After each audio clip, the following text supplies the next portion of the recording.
Hi, friends. Hello, the world. Welcome to this episode of Tools for Transitioning Humanitarians. I'm your host, Salva Manoa. And today I want to talk about this topic of emotional ownership. And if you haven't heard about it, I think this is a concept that I want to really conceptualize. Maybe you have heard it from somewhere else. But anyway, this is a topic that I have been discussing with one of my clients recently. And I thought this is such a great topic and a tool that we can learn,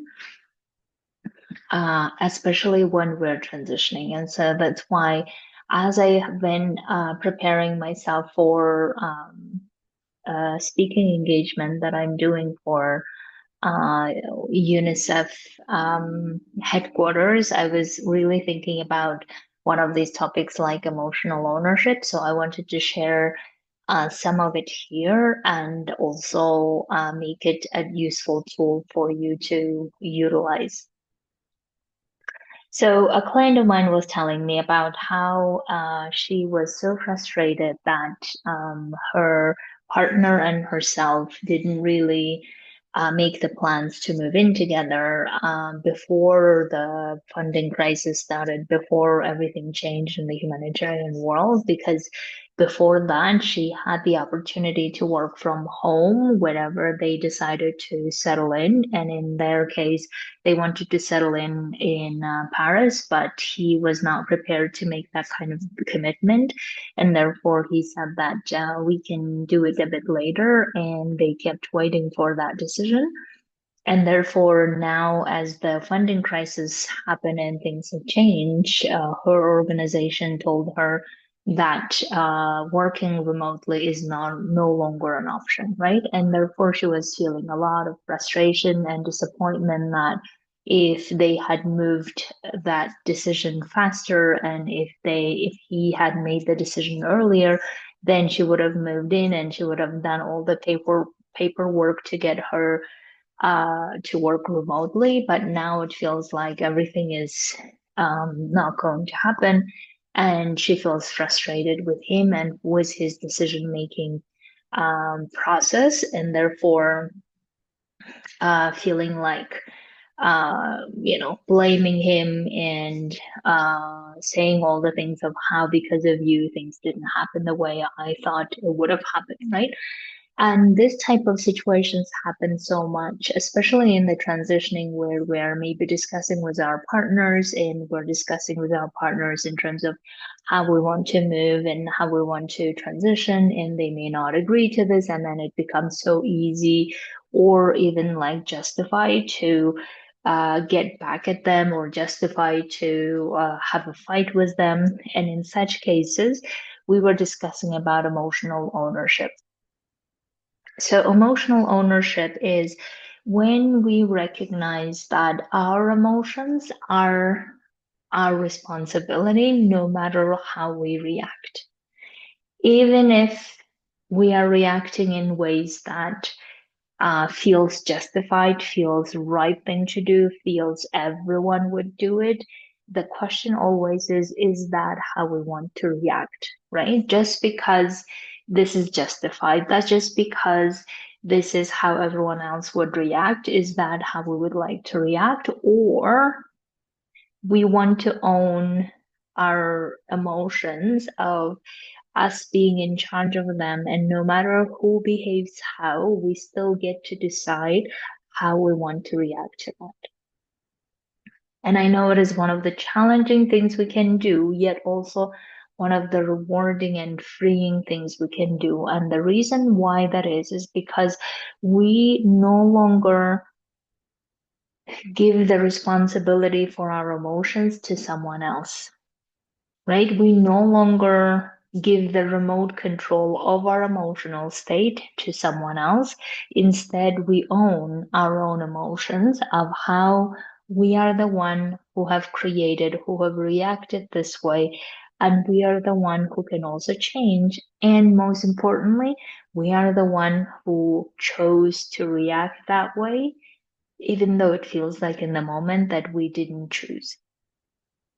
So I will explain, or I will give you another example from my own experience that I was talking to you recently about how my family, like extended family, feels like they're fully financially dependent on me, and I feel so frustrated that they continue depending on me after so many years of us discussing this and things not moving forward. And now that my mom is in difficult situation health wise, it just feels like an added problem that I need to deal with, that I really don't want to deal with it, right? So in this moment, when someone else looks at my situation, or many people who look at my situation, they probably feel like, oh, Estelle, your reaction to the family members' situation or their dependency is a justified one. You should be frustrated. You should be disappointed at them. You should be angry with them because for so many years they didn't get their shit together,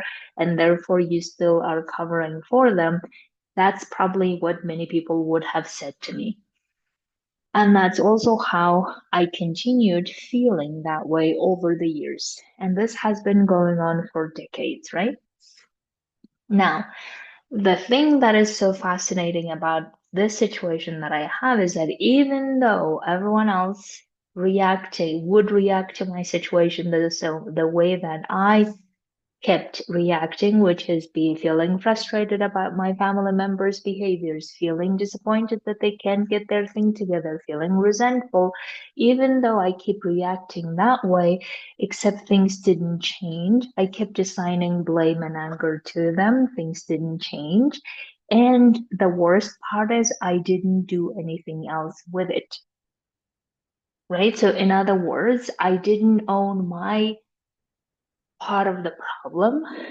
I didn't own, and again, this is not to blame myself, right? But this is to recognize the the part of the problem that I was causing, I didn't recognize and I didn't want to recognize. And it took me so long until my husband pointed out to me yesterday, excuse me, when I was for the however many times coming to him and saying, they do this, they do that, they always do this, they always do that. Why am I the one who's always solving this? Why am I the one? And then feeling so much like a victim. And he was telling me that we have been over this all the time. We have talked about this over and over again. Things don't change. Things don't seem to change. But the other thing is, we keep having the same conversation over and over again. You keep feeling this way over and over again, and nothing is changing. And then I realized that I, all this time, I hadn't recognized my part of the problem.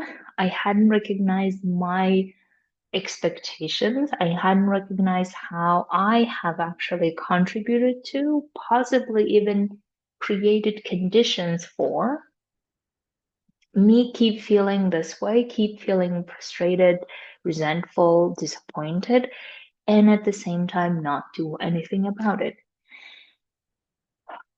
But consider if we had owned my um, part of the share, part of the problem. If I had owned my own emotions, and if I had owned my emotions to say, okay, the reason why am I frustrated is not that they are not doing the thing, even though I'm frustrated about that for sure. But the part that I was frustrated about is that I kept doing the same mistake over and over again. But if I had owned my own emotions and said, okay, why am I creating this emotion all the time? Or why am I continuing to play this game of, not really game, but right? Why do I keep playing this part of um, keep solving their problems and then keep expecting them to change and then they don't change and then keep blaming them and then keep feeling frustrated? Why am I doing that? Right? If I had owned my emotions to understand that my emotions of frustration is not really coming from them, even though it would have been so easy to assign the blame to them, but it is coming from me, keep expecting things that they can deliver on and keep doing things that I don't want to do and keep not setting any boundaries or any rules and then keep feeling frustrated and feeling a victim of. Right? So in that moment, to recognize, oh, wait a minute, I have all these emotions about the situation. Those emotions are coming because I have these expectations. These expectations can't be met by them because they're not the way how they act. It's not the way how they do things. It's the way that I expect them to do things, but that's not how they do things. So therefore, instead of keep expecting things from them and keep not getting it and then keep feeling frustrated, what I should have learned decades ago is that no, by keep doing this, keep helping them, keep solving the problems for them, what I am really doing is creating conditions for them to feel dependent, for them not to feel their responsibility, and for myself feel resentful all of the time. And that's not the condition I want to be setting, I want to be creating. And therefore, my emotional ownership would have helped me understand that these emotions that I'm experiencing is because of my expectations. And because my expectations can't always be met, or most of the time can't be met, therefore, I need to find another solution. Right? So I was telling my client the same way. I was telling her that the reason why she's frustrated is not because of his decision making, because she probably knows how he makes decisions, right? The way that I understood that he makes decisions in a way that is not rushed, in a way that is thinking things from different perspectives, thinking things thoroughly, and all of those things. And he does things in a way that takes time. And she knew that about him, right? And despite knowing this about him, she had the expectation that he should have done things differently. But again, just because she expects things to be done differently doesn't mean that's how it's going to happen. And especially with people that we know and we love, probably we know them well by now to understand that they function in a way that is not how we function. Therefore, owning these emotions, right? The frustration and the disappointment and anger, all of those emotions needs to, like, we need to understand that they're coming from our own expectation of how we want the other people to be. Excuse me. But that's not how other people are. And accepting that is part of the emotional ownership. Accepting that this was my expectation. The expectation was not that met by this person, and therefore I'm having this reaction to my expectation, right? I had my expectation that my partner made a decision very fast so that we make certain things happen, and that didn't happen, and therefore I am mad or I am angry. So therefore I'm not angry with the other person. I'm actually angry with my expectations not being met. Therefore, what am I now going to do about it? Right? Because keep being angry at the partner may not change the situation. Keep being angry at ourselves for not doing anything may not change the situation. But what may change the situation is to recognize, wait a minute, my emotions are my responsibility. I am in charge of what to do next in terms of, do I want to keep having the same emotional reaction next time when the partner does not make the decision in the faster manner, the way that I expect him to? And if not, then what am I going to do? Am I going to have the same emotional reaction or not? That is what the emotional ownership is. Emotional ownership is when we don't choose to blame someone else because we know the reason why we're experiencing this feeling is because of what we thought was how things were going, and things didn't go that way. Now, does that mean that we will never be angry or we will never be mad at someone else? No, it doesn't, right? It doesn't mean that we would never express our anger with the other person. We will never uh, I don't know, say things the way that how we feel, or we will not feel any disappointment anymore.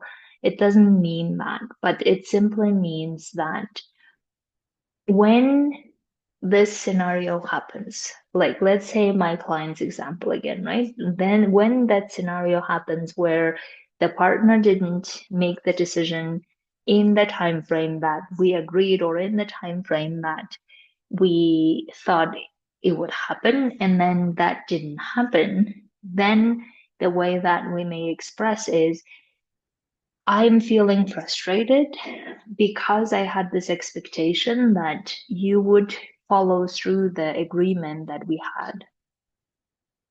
And now that you didn't follow through the agreement, or you didn't keep the promise that you have made about making this decision, now I feel frustrated about this situation. Or I feel frustrated that my expectation of you making a decision was not met, and I feel frustrated about it. So, what can we do about it? Right? So, you can see the difference between my expectation was not met versus it's your fault because of you. How dare you? You always do this. Why do you do this? Then we go to a very different lane of conversation versus this is what I had expected. This is what we agreed on. And this is what you didn't deliver. And therefore, I am feeling this way. And I'm owning my feelings of why I'm having these feelings. I'm also owning that by blaming you, I may not achieve anything, and I don't want to be that person who does that anyway. Therefore, this is where what my truth is, and how are we going to solve it, right? And the more we start realizing that we are in charge of our own emotions, and other people, even if the way they behave don't need to cause the emotions that we usually experience, then we start realizing, oh, we have the freedom to react whichever the way we want to. And the more we start reacting the way we want to, the more freedom we experience to know that other people don't need to be in charge of our emotions. Similarly, we don't need to be in charge of their emotions either. Right? So, in other words, that even if I am telling my truth of, let's say that I don't want, um, I don't know, let's say a new situation, right? I don't want to hide my truth about this political opinion, let's say. I want to say things the way they are, even if there is a risk this will hurt someone else's feelings. But knowing that the other person is in charge of their own emotions, and knowing that I want to be truthful with myself and with the other person, I may still express how I see this political situation. Or if I take my family example, right? The way that emotional ownership works as well is that, let's say that the my family member kept wanting to ask for more money, or wanting to ask to solve certain problems, even when I said no, even when I said, this is enough, I did my part, I'm no longer doing this.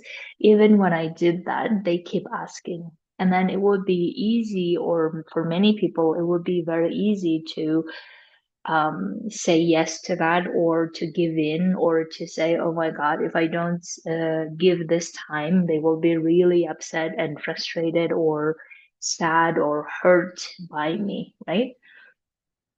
But recognizing that they are in charge of their own emotions, and no matter what I say, even if I say no and they are hurt, then it is on them, right? Knowing that they are in charge of their own emotions of, even if I behave this way, or even if I say why no, or I'm standing by my decision to say no, and they feel struggling, and they feel hurt, and they feel like, well, she has all the money anyway, she could have helped us, she could have da da da, whatever it is.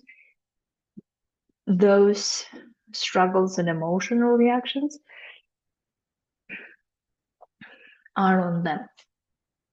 And the more we recognize that, the more we feel the freedom to stand by our decisions and choices, and equally knowing that other people do that as well, and accepting that other people get to behave the way they want to based on how they feel, and we get to behave the way we want to based on how we feel.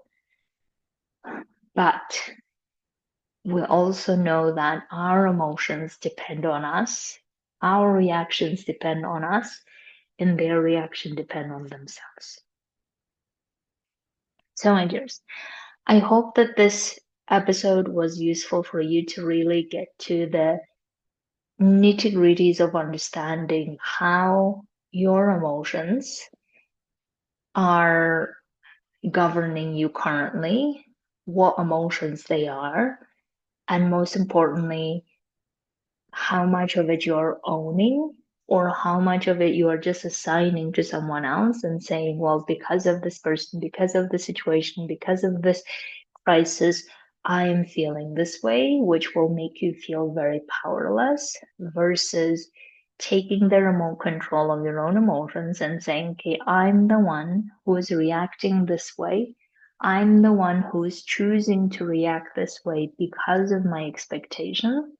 And I get to decide whether I keep having these expectations or I keep having different ones depending on what I know to be true about that person versus me projecting my own idea of how the other person should be. And the more we do that, the more emotional freedom we'll experience because we finally get to not only feel whatever we're feeling, but also knowing why we're feeling what we're feeling and then what we're going to do about it instead of going the lane of blaming others, having conflict with others, or keep expecting things from others that we know cannot be met anyway. If you would like to work on this, I would love to work with you individually. And you can go to my website, esalromanova.com, and book your call. And I would love to get you on a consult to talk about how we can best work together to create amazing results of transitioning and learning the skills of emotional ownership that will help you get so much freedom within so you can keep going for what you want. Have a beautiful week. Talk to you soon.